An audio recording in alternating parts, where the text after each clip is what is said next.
Hi everybody, and welcome to this episode of Total Mind Fitness, and I'm talking to you from the beach of Tel Aviv. Beautiful spring day, and it was only last week that I was in the snow and rain of Manchester in the cold, and that made me think, just a change of location can make all the difference. And if we take that metaphor into our own lives, we can basically think that sometimes if we change our perspective on a situation, we might be able to shed a little bit more light on it, a little bit more sun on it, and see it from a different way. And sometimes that works.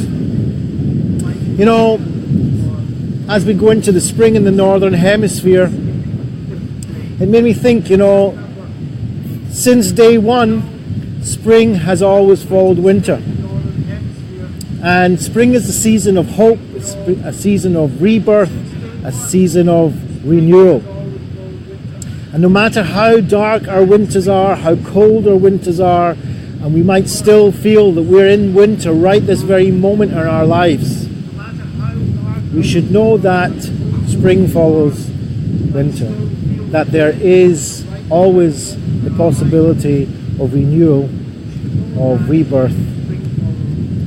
And even if it's our darkest moments, a little bit of perspective, a little bit of help, and a little bit of self-reflection, we can change even a little our behaviors in order to increase the quality of our life, no matter what quality of life I have at this particular moment in time. And as we move into the spring and into the season of opportunity and into the season of hope, we find that two great wisdom traditions, the Christian tradition and the Jewish tradition, are about to celebrate their own festivals at this time. The Christian tradition of Easter, the Jewish tradition of Passover, and both spring festivals, these festivals celebrate rebirth and renewal and hope for the future.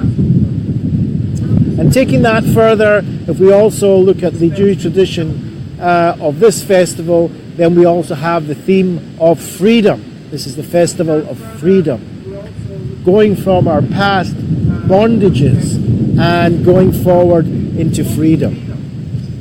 And I think this is a message that we can all take into our own personal lives, whether you follow these traditions or not, is what bondages are in my own life? Where is it that I've taken the freedom of choice away from myself because of the behavior patterns that I follow? And we all have behavioral patterns that are automatic, that we follow, and if we examine them carefully, we may find that in the short term they serve us, but in the long term, they might not serve us as well as we would like.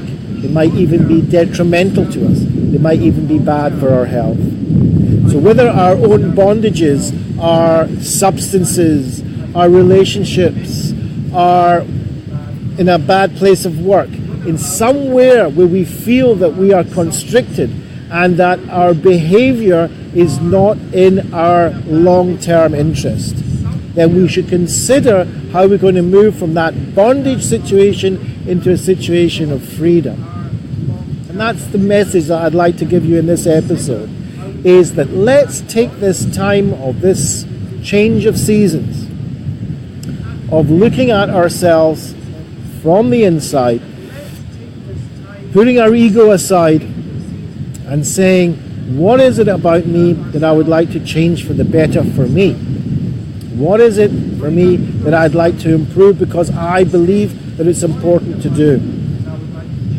You know, one of the things that all great ancient wisdom traditions have in common is that they tell us that in order to have a high quality life, we should do things for the greater community, for things more and out with our own selves.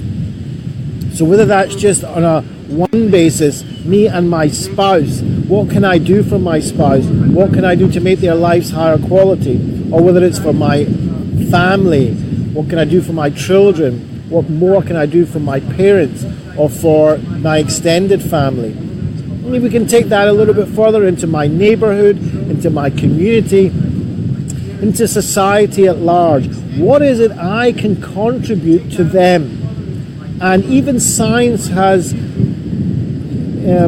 proven to us throughout research that an amazing protective factor is being part of a social community, is being able to contribute to others and to be able to support others. And of course, get that support back when I need it. So, ironically and paradoxically, the most selfish act that we could probably do is do things for others, because then we ourselves benefit this protective factor. We benefit the feeling of satisfaction, we can benefit the feeling of fulfillment, and we can actually benefit the action of helping others. And ironically too, if we look at what is traditionally selfish in the negative sense, which means doing things only for myself, being alone, being just for me, it is actual fact proven that that is detrimental to our life, not only in the quality, but can actually result in death at the end of the day. So in order to live a healthy life, a high quality life, it's worth considering our behaviors, it's worth contemplating on where the bondages are in my life and where I can set myself free, and to also analyze and kind of think about what is important to me in my life, who is important to me in my life, and what can I contribute to that, and how can I live my life according to these important values. So I leave you with that message in this particular episode of self-contemplation, and to examine me and see, okay, where is it I can improve my behavior for myself and for the greater good. And that, we know, is something that can be extremely beneficial to us and to everybody else, of course. So whether you celebrate these festivals or not, I wish you a very, very successful and prosperous time of these changing of seasons, into a season of sun, into a season of birth, into a season of hope. And if you do celebrate these festivals, I wish you a very, very happy time over the next few days. And to all of us, a wonderful, safe, and pleasant weekend. Take care, everybody, and I look forward to hearing from you. Comments, likes, don't forget to share. Please share this so that we can extend the contribution of Total Mind Fitness to others. Thanks for listening, and see you again in the next episode. Extend the contribution of Total Mind Fitness to others. Thanks for listening, and see you again in the next episode.